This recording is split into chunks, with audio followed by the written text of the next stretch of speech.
I think for me it was the tour of Malaysia and then the World Cup. I'd just come back from the KSL, and then got picked to go to the World Cup, and I was obviously pretty stoked to get on both tours, and then I guess for me in Malaysia I was just really struggling away from the group, but I wasn't really sure what was going on, and something just didn't really feel right. And then it probably wasn't until I came back from the West Indies and being such a long time away from home that I was a little bit worried that maybe I'd started falling down the burnout track again.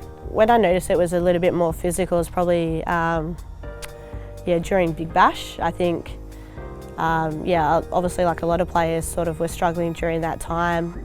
When you reach the heights that we did, winning a World Cup and then coming back and having to go again, it's a really tough ask, and we knew it was going to be. And I had a game against the Renegades, and I remember saying to Lisa at the time, I was like, I don't think I can play, and we sort of spoke about, or I might have to look a little bit different, maybe shift me down the batting order, limit my physical preparation during the week to make sure I was ready for the games. And I was just like why?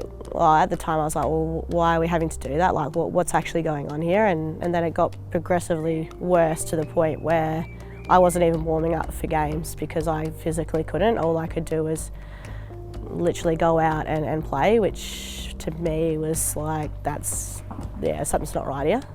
There was just too many symptoms that I hadn't experienced before that were really unusual for me, and I didn't really know what to do with it and whether to accept it or just wait for it to pass. And I think it just got to the point where it was just too much, and I just needed to trust the support and the resources I had available to me. And I'm pretty thankful that I was able to at least start the conversation and have someone to direct me how to get better, I guess. I had the conversation after Boxing Day with our doctor, and we were sort of had a fixture against Sydney Thunder, and we spoke about, let's just get through that and then we'll pull you after that. And I think for me, for that decision to be taken out of my hands was great, because I just remember Lisa saying to me, she's like, I can't watch you keep doing this to yourself. Like, it was actually to the point where I knew my teammates knew I was struggling, and I knew that someone was eventually going to step in, but I needed it to happen quickly. And I think when finally they made that decision, I was at ease. I was obviously a really low deficit with energy, so I had to find a way to sort of get that energy back so I could then start doing everyday things in life again. I started feeling a lot like myself, probably towards the back end of the season when I started transitioning back into club cricket and the Fury program, and just really enjoying doing what I was doing. Being around my family, I felt like I was a lot more present with people. I was able to have a conversation. I wasn't trying to avoid anyone. Once I was able to do that, I was like, okay, I feel like I'm actually starting to get through this. If it didn't work out for me, I knew I was going to be okay. Whereas if you had asked me 12 months ago if I hadn't have gotten back, it may have had a catastrophic effect on me. So sometimes the unexpected happens, and when I did eventually get the call from Flegs, I was almost shocked, but really excited. And I think it's the first time in my career where I've gone, geez, like I'm pretty bloody happy.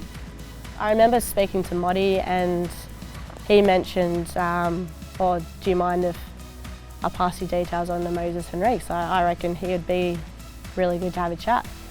And I was like, no worries. And I remember it was New Year's, and Moses sent me a text, and I was a bit like starstruck really, because I haven't had much to do with many of the blokes outside the WACA program really. So I was a bit like, oh my God, Moses just messaged me. And anyway, we were like talking probably for weeks during the initial stages, because I just had so many questions, and he was really open and honest about his journey and how he worked through things. I mean, it was more to the point where I was just like, I'm feeling like this, what does this mean? Or what are some things that you do outside of cricket to get balance?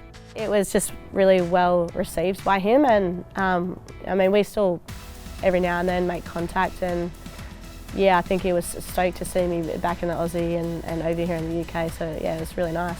I'm really lucky that we've got a really close-knit group, not just the players but the staff as well, and to come back in even in the first camp, it was really exciting, and then to get a gig on the Ashes and be back here, and yeah, it's been a little bit of an emotional journey, but I'm really excited about it, and yeah, I'm just glad that I get to play cricket with these girls again.